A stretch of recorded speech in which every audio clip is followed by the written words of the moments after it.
Hey guys, me again. I want to talk about skills.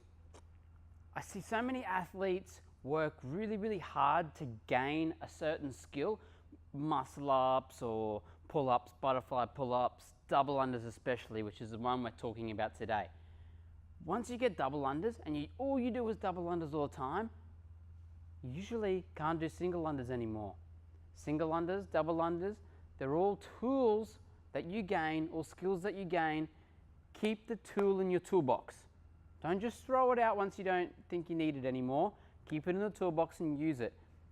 If you can't do single skips anymore and you can just do double unders, I want you to try this little complex. Do it 3 times a week for time and see how you improve your time over 3 weeks. Let's have a go at it.